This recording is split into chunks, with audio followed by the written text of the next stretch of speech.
parler d'un film, on peut employer plusieurs termes. Il y a par exemple le terme blockbuster qui correspond à un gros film fait avec beaucoup d'argent et qui est destiné à rapporter encore plus d'argent.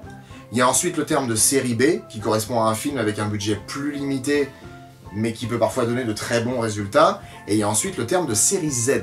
Alors une série Z, c'est le pire du pire, hein. C'est fait avec un budget minuscule et la plupart du temps c'est un peu de la merde. Mais dans les séries Z, il y a différents types de films. Il y a par exemple celui qu'on va voir aujourd'hui, le mockbuster, par analogie à blockbuster. En fait, c'est un plagiat d'un gros film sorti au cinéma, qui n'est pas du tout fait avec les mêmes moyens, et qui va sortir directement en DVD. Et les professionnels pour ce genre de film, ce sont les studios Asylum.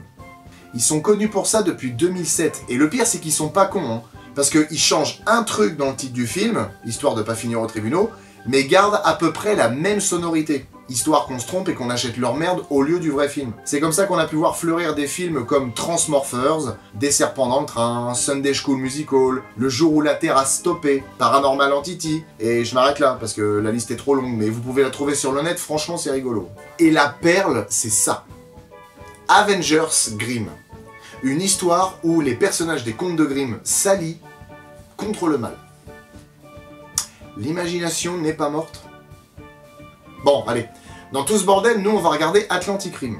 Atlantic Rim est un direct DVD de science-fiction sorti en 2013 et réalisé par Jared Cohn, qui a réalisé quelques films pour la société Asylum. Le film commence sur une plateforme pétrolière entourée par une marée noire digitale dans une eau, elle aussi digitale. Visuellement, ça démarre bien. Quelques centaines de mètres en dessous, une créature gigantesque attaque 2 nanas dans un sous-marin et détruit la plateforme. Donc la NASA et l'armée se réunissent pour étudier le sujet dans une pièce bizarrement éclairée. Alors, si vous voulez mon avis, il y a quelque chose qui ne tourne pas rond.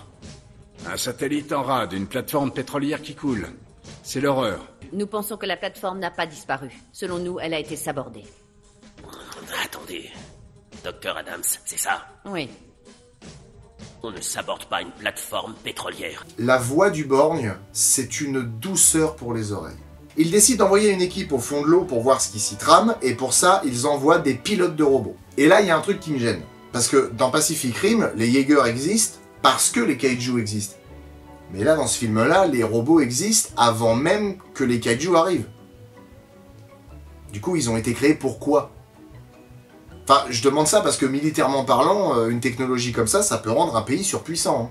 Les pilotes sont Tracy, Jim et Red, le héros, notre héros, qui profite de ses temps de pause pour faire la fête pendant Mardi Gras et fait la bagarre avec des vilains qui fument de la bœuf. Donc les 3 Power Rangers enfilent leur combinaison et partent en mission.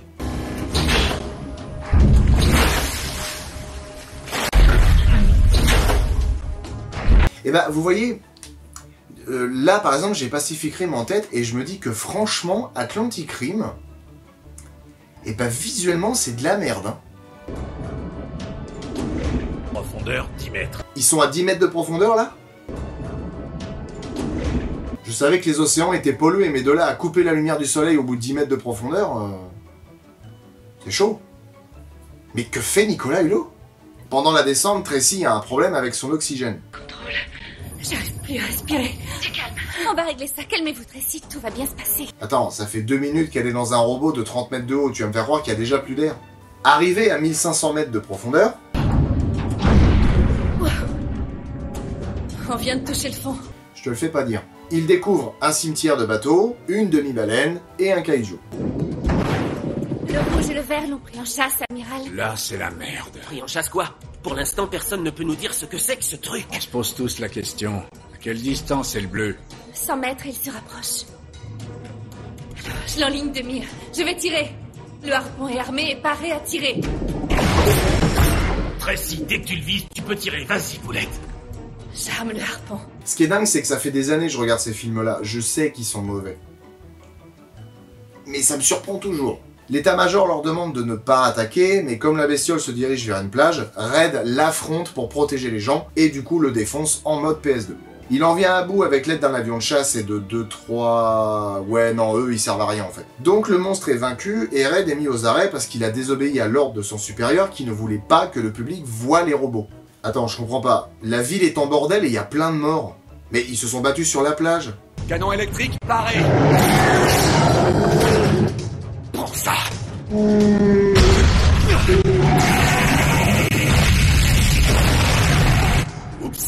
Ah ouais, c'est peut-être à cause de ça, ouais. D'ailleurs, dans leur affrontement, ils ont mis le feu à un bâtiment dans lequel se trouve une petite fille. Donc Jimmy la sauve et la ramène à ses proches.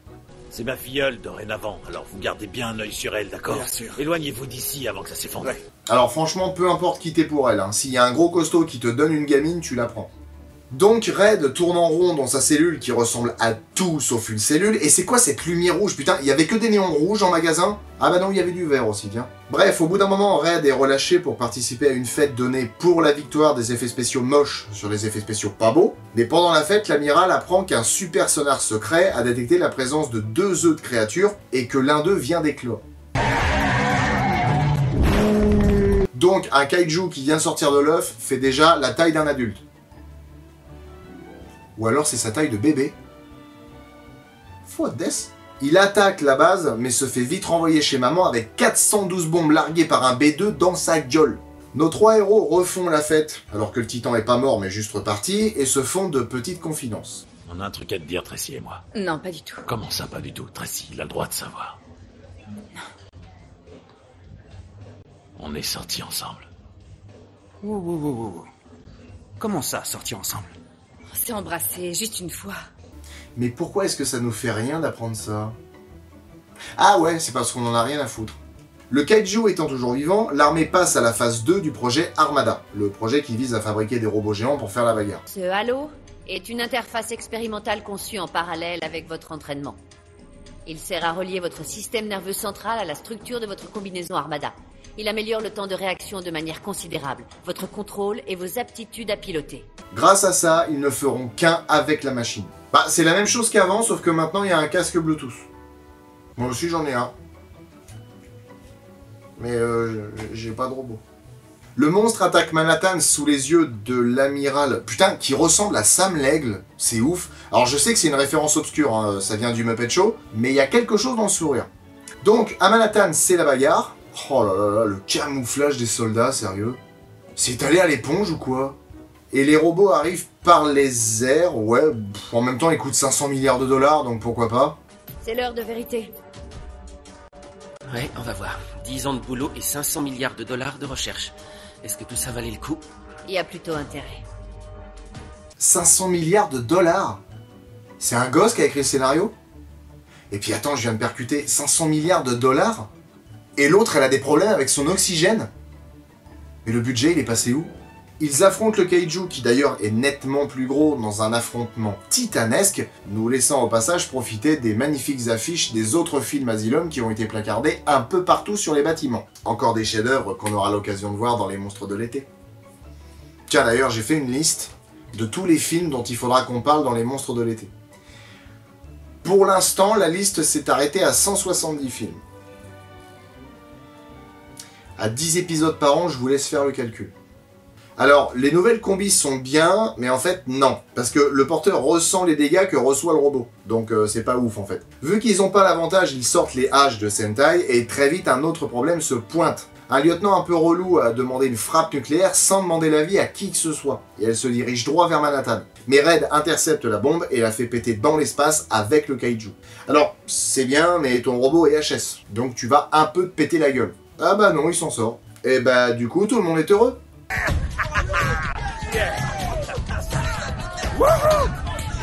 Ce qui est fou avec ce genre de film, c'est que plus ils sont cons et mal foutus, et plus on les adore. C'est un peu l'exact opposé de ce qui se passe quand on va voir un film au cinéma. En général. Bah oui, parce que dans l'idée, je pourrais arrêter la critique juste après cette phrase. Atlantic Rim est un plagiat affreux, débile, mal fait et sans aucun bon goût, destiné à faire du fric sur le nom de Pacific Rim. Mais c'est vrai que c'est marrant ces films-là. Parce que les mecs se prennent au sérieux, ils tentent des trucs, mais c'est mauvais de bout en bout.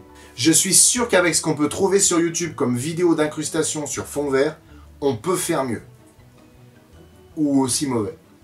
Le scénario de Pacific Rim n'est pas des plus complexes, mais Atlantic Rim a réussi à le rendre encore plus lisse et encore plus incohérent. Comme toujours dans ces films-là, la bestiole est là et c'est tout. On va pas s'emmerder à trouver des explications sur le pourquoi du comment. Le design des kaiju est ma foi pas mauvais en soi, c'est juste que c'est pas détaillé, et en même temps c'est fait avec un demi-million de dollars, c'est-à-dire 360 fois moins que Pacific Rim. C'est rigolo. Mais c'est quand même 10 000 fois plus que le budget d'un épisode de Monstres de film. Oui, mais on n'a pas les mêmes ambitions aussi. Enfin, les gens savent qu'on est des clodos au niveau budget. Cela dit, même avec un demi-million de budget, le film fait un peu clodo. Parce que les équipements militaires, c'est de l'airsoft. C'est visible quand même. L'humour est lourd. Ça blague sur le cul toutes les 30 secondes. Red, tout va bien? Je me mets en branle. Et toi, Poulette? Je suis de plus en plus chaude. Tracy? T'es prête à mouiller? Après, l'humour beauf, c'est rigolo. Hein. Moi-même, des fois, ça m'arrive d'être beauf ou ça m'arrive d'en rire. Mais je sais faire autre chose aussi. Parce que ça va 5 minutes. La mise en scène est aux fraises, l'éclairage ressemble à rien, on dirait que les mecs avaient des ampoules en trop et qu'ils savaient pas quoi en faire. Et une chose qui interpelle aussi, c'est l'échelle des kaiju. D'un plan à l'autre, ils ne font pas la même taille. Le casting est constitué pour la plupart de gens habitués à ce genre de film. Donc des inconnus.